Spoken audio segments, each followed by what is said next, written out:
Hey guys, welcome back. In today's video, we're going to be bringing things inside. It's pretty cold outside right now. I think it's around 0 degrees. So I didn't really want to be filming outside, and I'm not really doing much habitat work this week. So I thought it was a great opportunity to talk about something that I really wanted to talk about as soon as the season ended, but never really had an opportunity to. And that's the mistakes that I made this previous hunting season. A lot of the videos on this channel are instructional videos and strategy videos based on successes that we've had in the past. And that's a great way to learn, learn from other people's successes. But another great way to learn is to talk about failures. And in a lot of ways, it's actually a better way to learn because if you're somebody that can learn from somebody else's mistakes or someone else's failures, then you're not going to have to make those same mistakes in order to learn the same lessons. So in this video, we're going to be talking about 3 mistakes that I made this previous hunting season. I'll kind of go over the whole scenario. We'll talk about the mistake that I made. We'll kind of talk about how it might have impacted my hunting season overall. And then we'll kind of talk about each one and what I should have done differently or what can I do in the future to avoid making the same mistakes. All right, so mistake number 1. I think this one took place right around the pre-rut because it was a morning hunt. And typically I don't hunt mornings until we get into that October 20, October 24th time frame. I kind of just wait for the first cold front, the first big temperature drop right around October 20, and then I'll take a chance at kind of a morning sit. And because the 36 acres that I hunt on is where I live, I have the advantage of hunting that first major temperature drop during the pre-rut. If it happens to land in a weekend, great. But also if it happens to land on, let's say, a Wednesday or a Thursday, I can still slip out there, just sit closer to the house, and I might have to get down a little bit earlier and go to work, but I can still get out there. So this past season, we were going to have a pretty significant temperature drop, and I can't remember the exact day, but it was a pretty good temperature drop. And this particular morning, the wind was coming out of the northeast, so I needed to be hunting on the west side of my property, blow my scent off to the neighbors on the west side. And this was also a day that I had to work. So I knew that I had to sit closer to my house. So there's really only one stand on my property that I have set up that I could effectively hunt a northeast wind and be close to my house and have a realistic chance of seeing a nice deer. And that was a stand in my northwest corner. And before I hunt any stand, I like to check multiple hunting apps to make sure that my wind is going to be blowing in a safe direction. And they all had my wind blowing into a cow pasture directly behind my stand. There's not a lot of deer activity in that cow pasture, so I didn't really care if my scent was blowing into the cow pasture, but I did not want to be blowing in the interior of my property. And so with a northeast wind, I knew I had to be hunting somewhere on the west side of my property. And the north half of my property that I was going to be hunting on this particular day is fairly flat. So for the most part, what you see is what you get with the wind direction. There's not really a whole lot of swirling. There's not really a whole lot of elevation change. On the southern half of my property, there is some elevation change, and then we do have a low area. So that's where we do get some swirling. But on the north half of my property, there normally isn't a whole lot of swirling. It's primarily flat. So for the most part, if you see the wind is coming from the east, it's fairly predictable. You're not going to get any swirling, and it's just going to blow straight west. Or so I thought. Again, this is the first morning hunt of the season, so I am both very excited and nervous. But I was able to slip into my stand without spooking any deer. I took my time. I climbed up extremely slow. I'm thinking to myself, this is going to be a great morning. It's cold. There's a little bit of a breeze. It's going to come right to me, blow back into this cow pasture. They're never going to know I was here. This is a great setup. So my back is to the cow pasture. I'm facing the interior of my property. And not long after I'm sitting up there, do I start feeling wind at the back of my head. And this surprised me. I started thinking, hopefully this is just a random swirl. It happens every once in a while, anywhere you hunt. But I was hoping to start feeling some wind in my face relatively soon, but that never happened. The wind kept coming over my back, blowing into the interior of my property. And now I'm starting to second guess myself. I'm thinking, did I overthink this? Did I look at the wind wrong? Did I completely flip-flop what I was looking at and I should be hunting on the east side of my property instead of the west side? So I quickly got my phone out, double-checked all the apps.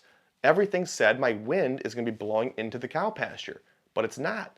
It's hitting me in the back and blowing into the interior of my property. And so I didn't understand it. This is flat ground. For the most part with flat ground, that's not going to happen. I put the phone away. I'm sitting there trying to figure this out, and not more than 5 minutes go by, sitting in the pitch black, I just hear, I'm like, you got to be kidding me. About 90 to 100 yards in the interior of my property, a deer blows. And I'm sure it was blowing at me because it knew that I was there. At that point, I knew that any deer that was going to be walking in front of me was going to already know that I was there. So the chances I was going to see a nice deer were extremely low.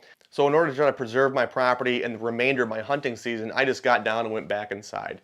This kept bugging me, and later in the day, I did figure out what was going on. There is a very large hill on the north side of our house across the road. And so what was happening is the wind was coming from the northeast, but it was also wrapping around that hill. And by the time it got to my stand, it had changed from a northeast wind to a northwest wind. So because that hill was there, I didn't take that into consideration.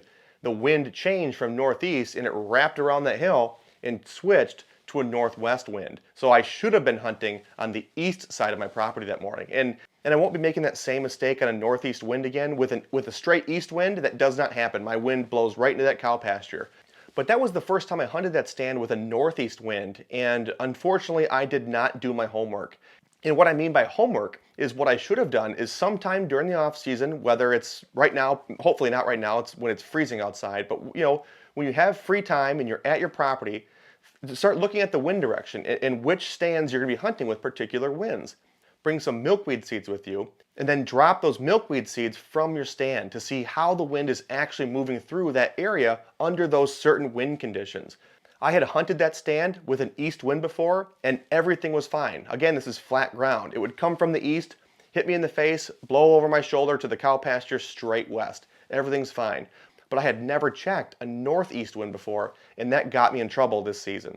And because I didn't do my homework and I educated at least one deer, I really don't know the impact that had on my season. That could have been a doe, that could have been a buck, that could have been the buck that I was trying to shoot. Who knows? Regardless, I educated a deer on my property, and that lowered my chances of accomplishing my hunting goals.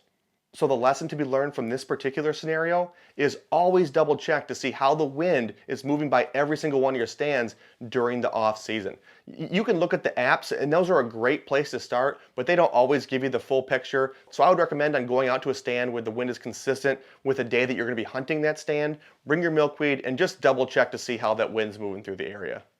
Moving on to mistake number 2, this one doesn't require nearly as much explanation. This is kind of more of a boneheaded mistake, but it's a mistake nonetheless. And this is another scenario where I waited until about mid-season to push into a certain stand location. So it's the first time I'm going back to a certain stand. I have very high hopes for this particular stand location. So I go through my entire scent control routine, scent-free shower, put on the scent-free clothes, I'm putting the stuff on outside, rubber boots are going on, and I'm outside, I'm ready to go, but I realize I left my grunt call inside. And I'm thinking to myself, I don't know if I'm going to be using it tonight, but at the same time, I don't want to need it and not have it. I should have taken my boots off, went inside, grabbed the grunt call, went back outside, put the boots back on, sprayed down, and left. That's not what I did. I was kind of in a hurry, so I just walked through my basement with my boots on. My basement is full of human scent. This is how we get in and out of our house every single day. My husky is down here nonstop, so those boots now are very contaminated. And I don't know why I did that. These are boots that I only use for hunting, and when they're not being used for hunting, they're sitting in a plastic tub covered with activated carbon. So they are fairly scent-free boots, and I just contaminated them by walking through my basement to grab my grunt call. But again, I was in a hurry, so I went in, grabbed my grunt call, walked out to my stand, and got set up. After sitting for about 45 minutes, I start seeing the first couple deer start filtering out of a bedding area and start heading to a food plot. And one of the deer, a doe fawn, was taking a different path than the rest of them. She was going to cut my tracks or basically walk past my access route to my stand. And I knew that if she had her nose down to the ground when she cuts my tracks, there's a pretty good chance that she's going to smell where I walked in. And that's exactly what happened. Her nose was down the whole time. As soon as she got to my access path, her head shot right up. If that was a mature doe, if that was a buck, they just would have put their tail up and ran. But because this was a doe fawn, this deer didn't really know what it was. She just knew something was different. She basically walked my access path to the base of my ladder. I really didn't know if she was ever going to leave. She spent about 5 minutes at the base of the tree, smelling the ladder, smelling the string you use to pull your bow up, and eventually she just said this isn't worth it, and she just kind of joined the rest of the group and went to the food plot.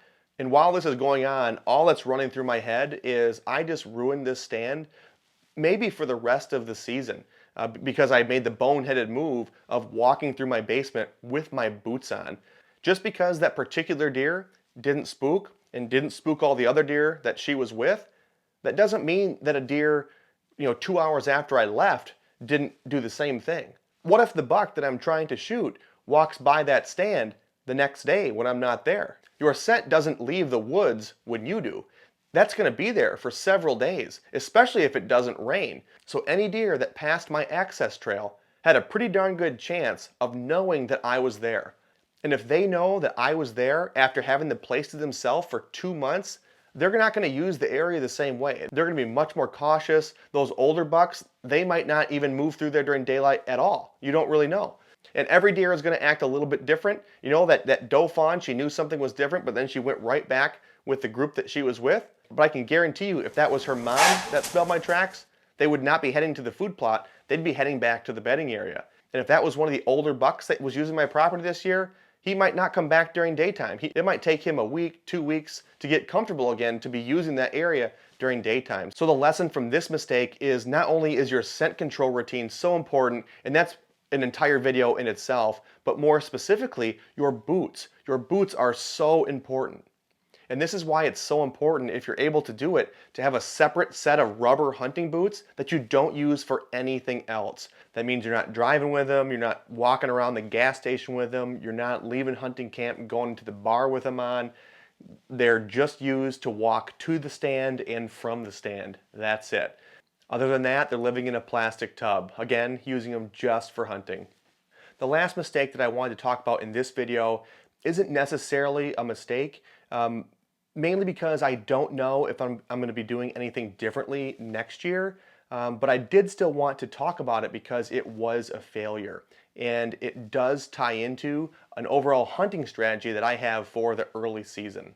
To paint the picture of this particular hunt once again, I think it was around the 24th or the 26th of October after a pretty significant temperature drop, and we were hunting another one of our properties in the morning for the first time this season. Without going into too much detail, when we're hunting these mornings during the pre-rut, we really like to focus on these bedding locations as opposed to food plots or travel in between bedding and food. We really like to be on the downwind side of these bedding areas, and we like to access those stands from areas where we do not think those deer are going to be.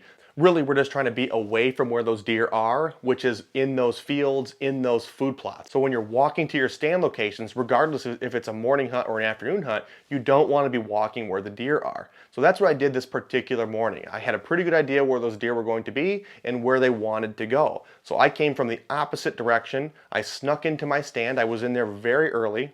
I thought this was going to be the perfect morning.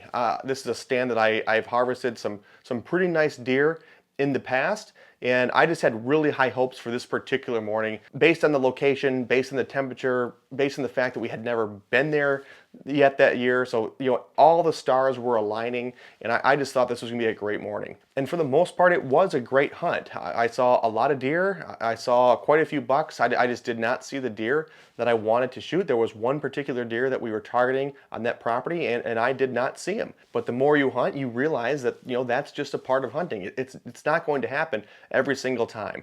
Once I felt the deer movement was slowing down, I climbed down from the stand, I swapped out an SD card from one of our cameras, and I did not check that camera until I got home on Sunday night. And while going through the SD card, reviewing the pictures, reviewing the videos, this is where I realized that I had screwed up my hunt before it even started. I don't really remember the exact time I got to my stand, but I thought it was pretty early, probably an hour before first light. So I thought I had plenty of time before those deer were going to start coming off those fields and working their way back to the bedding areas. While reviewing the card of that particular morning, the deer that I was trying to shoot was standing underneath the ladder stand that I was walking to 5 minutes before I was there. Again, I don't really remember what time it was. I just remember he's underneath my stand with a doe fawn. They look in my direction, and then they kind of trot off. I'll keep overlaying this video so you guys can watch it yourself. They didn't really bust out of there, but they definitely spooked. But either way, I spooked the deer that I was trying to shoot and ruined the hunt before it even started. And I would have never known that that happened if I didn't have that camera set to video mode. So I'm very glad that I did. But that was definitely a failure. I just don't really know what I'm going to be doing differently next year. That's a very good morning stand, and for the most part, those deer don't start filtering into that area, for an hour or 2 hours later than when those deer were there that particular morning. So that was kind of a one-off on the timing of them being there.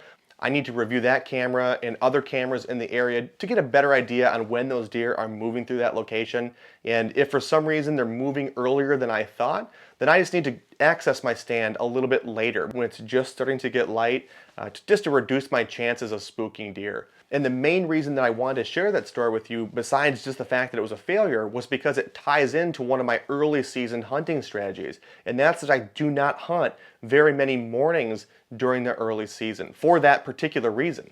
During the early season, the bucks that you're trying to shoot, for the most part, are getting back to their beds fairly early. So if you're trying to sneak into a bedding area in the morning, there's a really good chance in the early season that he's either already there or he's on his way.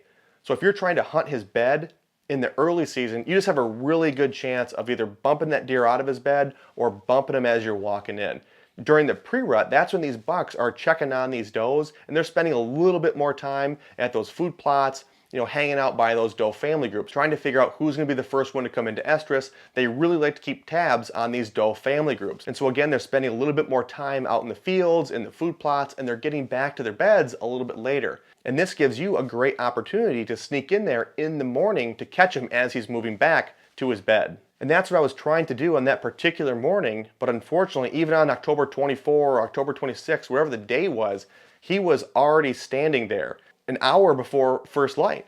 And so I just kind of wanted to show you guys an example of kicking up a nice buck while walking to your stand in the morning. In hunting mornings in the early season, you just have a greater probability of doing this. And so for the most part, I don't really hunt mornings until later in October after that first significant temperature drop.